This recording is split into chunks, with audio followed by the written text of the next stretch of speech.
Imagine stepping into a place you've called home for nearly a decade, only to be told you don't belong. Now imagine the person telling you that has no idea who you really are.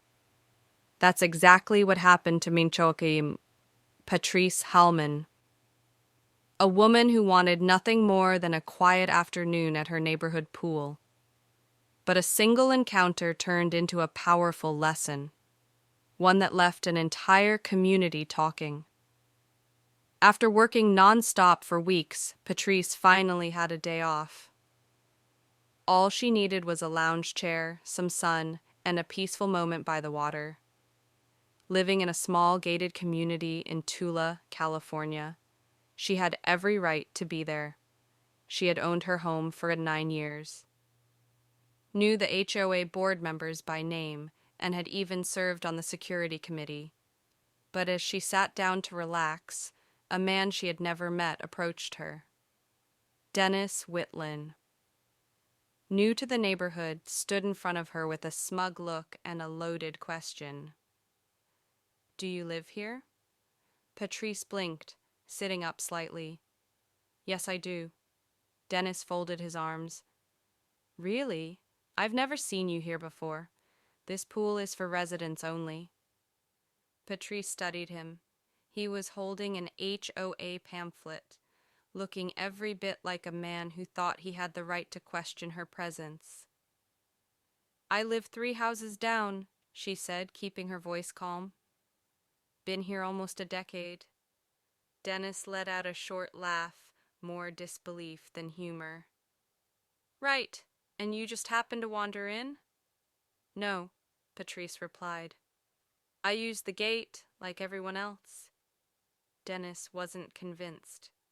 "You know we've had people sneaking in before. You'd understand why I have to say something." Patrice tilted her head. "What's your name?" Dennis Whitlow. I just moved in last month. I take the rules seriously." "Well, Dennis," she said evenly, "if you check the HOA directory, you'll find my name, Patrice Hallman." Dennis hesitated. He looked over his shoulder expecting support, but no one else was paying attention. Yet he took a small step closer. "You don't have a key fob." "It's in my bag," Patrice replied, making no move to grab it. Dennis wasn't satisfied. "I'm going to call the HOA board and report this." "You're welcome to." That should have been the end of it, but Dennis stood his ground. Patrice knew that stance. She had seen it too many times, on sidewalks, at school meetings, even in courtrooms. It was the stance of someone who had already made up their mind about you and wasn't expecting to be wrong. He paced slightly. "I just think it's odd," he said. "I've been here a whole month, and I've never seen you." Patrice leaned back. "Or maybe you've just been looking in the wrong direction." Dennis scoffed. "Look, you can make this easy, or we can call security." She stayed seated. "Dennis, I told you I live here." His voice sharpened. "I don't need attitude, and I don't need to be interrogated at my own pool." A few people nearby began to notice. Carlitz, an older resident, finally spoke up. "You all right over there, Patrice?" Patrice nodded. "I'm good, Carl, thanks." Dennis looked between them, realizing he wasn't winning this fight, but he wasn't ready to let it go. "You're making this harder than it needs to be," he muttered. "If you have nothing to hide, then—" "Then what?" Patrice interrupted. "You'll let me stay." Dennis hesitated. He wasn't used to being challenged so directly. Patrice had seen this before, when people like Dennis got caught up in their own assumptions and didn't know how to back out without looking foolish. "You saw a black woman sitting alone and decided something was off," she said. "You didn't ask. You accused. You didn't check facts. You made assumptions. And now you're doubling down because you're embarrassed." His jaw tightened. It's not about that." "Then what is it about?" she asked. He had no answer. From across the pool, a teenager with a phone in hand was watching. She wasn't recording yet, but Dennis noticed her. He suddenly looked uneasy. "Is this where you're going to make a scene?" he asked, trying to shift the blame. "No," Patrice replied, "but you already are." By now, Louise. The lifeguard had pulled out an earbud and sat up a little taller. More people were watching. Dennis felt it. "Unbelievable," he muttered. "I tried to look out for the community, and this is what I get." "No," Patrice corrected. "What you're getting is pushed back because you're not looking out for anyone. You're trying to control a space you just moved into." She paused.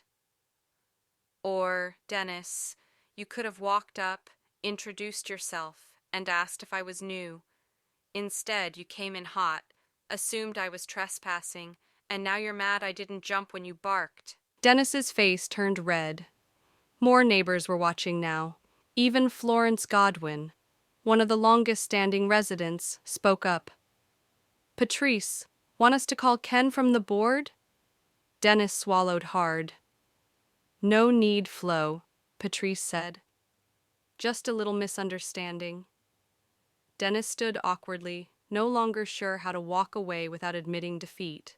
But then Patrice reached into her bag. Not for her fob.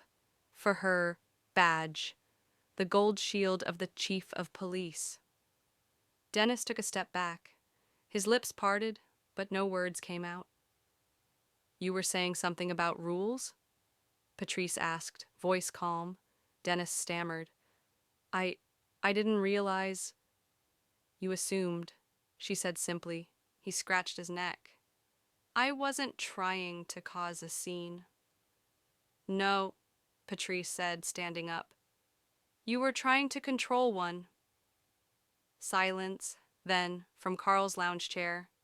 "Pool's all yours, Chief." Dennis swallowed hard. Without another word, he turned and walked away. By the next day, the entire neighborhood knew the story, and by the end of the week, a new flyer appeared on the community bulletin board. Bold text at the top. "Know your neighbors." Underneath, a picture of Patrice in uniform, smiling. Visible, respected, and scrawled in pen beneath it. "To the man who asked her to leave, maybe read the newsletter next time." If this story made you stop and think, hit that subscribe button and press the bell icon, because here at The Story Hub, we share stories that matter,